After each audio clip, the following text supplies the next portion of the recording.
Hey everybody, today we're going to talk about brake flushes and what a brake flush is and do you need one. I'm sure that someone has probably tried to sell you one of these at a dealership before or any other service station, and you're wondering, am I getting screwed over? Or do I really need a brake flush? So let's talk about why you might need a brake flush real quick and what it actually is, as long as they're using the BG system. I can only speak for the BG system because that's what we have. So let's get to it. So real quick, let's talk about why you would need a brake flush.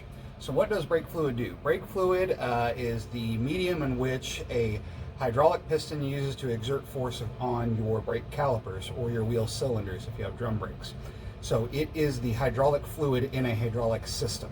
A hydraulic system that gets very hot, and that's just the nature of braking. That caliper or wheel cylinder is right next to the point of friction where all of that energy is being expended in the form of heat to arrest kinetic movement.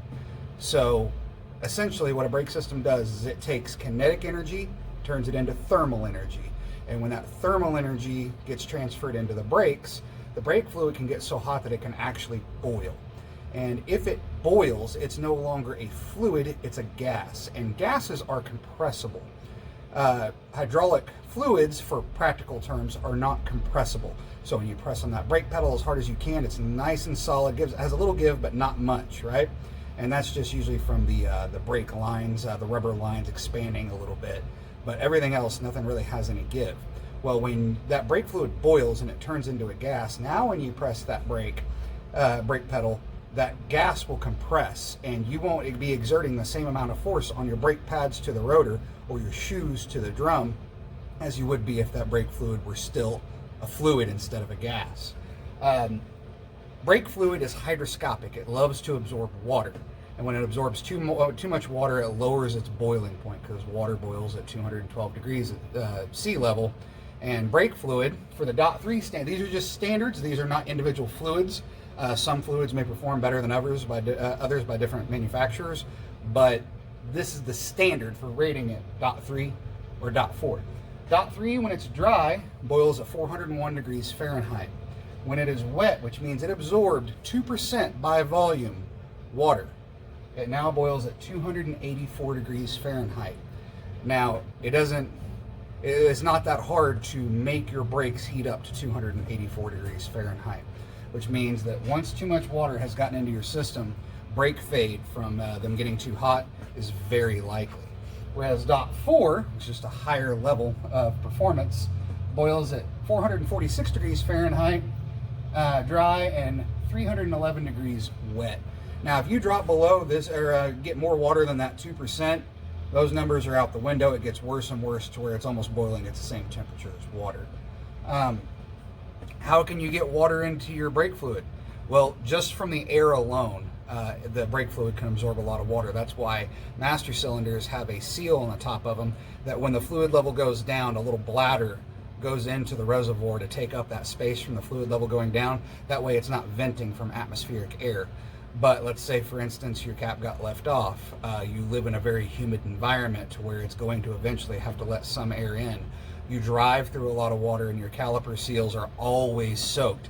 Because the boots should protect them, but if any water gets past the boots, well, then it's just one O-ring protecting from the water into the brake fluid. Bottom line is brake fluid absorbs water over time. They can also absorb contaminants because the brake fluid will discolor just from all the heat from thermal breakdown. So bottom line is eventually you're going to need to flush your brake fluid. Now, a lot of places use what's called a fast car system. It's a little strip that you dip down into your brake fluid reservoir, and it tells you basically how much copper and water have been absorbed into your brake system. And that tells you when you need to flush it. But ultimately, I'd say do this about once a year at minimum. And if you're using fast car strips, if it says it needs to be flushed, go ahead and flush it. It's a pint of brake fluid usually. It's not that much. It's not that expensive.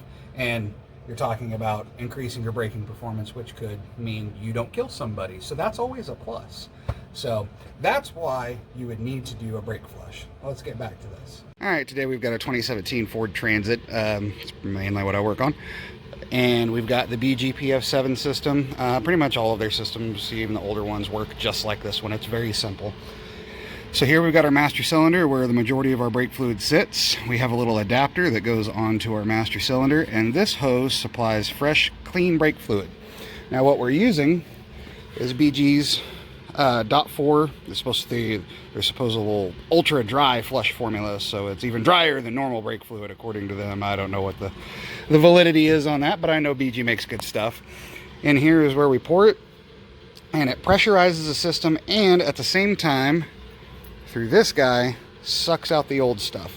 So what we're doing is we're putting a slight amount of pressure on your master cylinder reservoir with fluid coming in here, and then we're going to go to the back, furthest away, the back passenger bleeder screw. We're going to crack that open, and we're going to run it down past the master cylinder into wheel 1, and then we'll go to wheel 2, which is going to be the driver's side, then to wheel 3, which is the front passenger side, and then we'll finish up at wheel 4, which is the front front driver's side.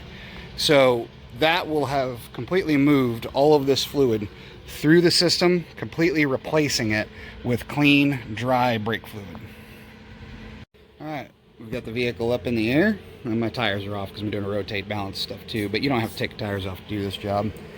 So we're gonna kick on our suction, take our suction hose right on back here.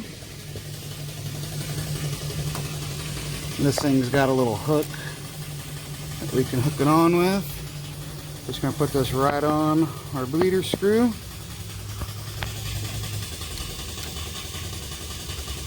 And crack open that bleeder.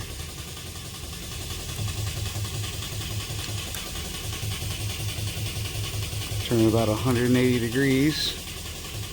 And you can see if I can get the right light, that there is fluid flowing. I don't know if that's really picking up on camera, but we do have fluid flowing. We'll show you. As it's running, that level's going to drop. We're going to go all the way down to wheel 1. That'll flush out the master cylinder completely. And then all the brake lines going to wheel 1. Then we just close that one off, put the bleeder cap back on, come over here to this one, and get started on it. And we just take this one down to wheel 2. And then we basically do the exact same thing for the front 2 tires, or brake calipers that is. All I have to do is disconnect the system and make sure that we're still at the right level. As you can see, that fluid looks much cleaner than what was in there before. And that's all, guys. Any questions, feel free to comment in the section. Like, comment, subscribe, and we'll see you guys on the next one.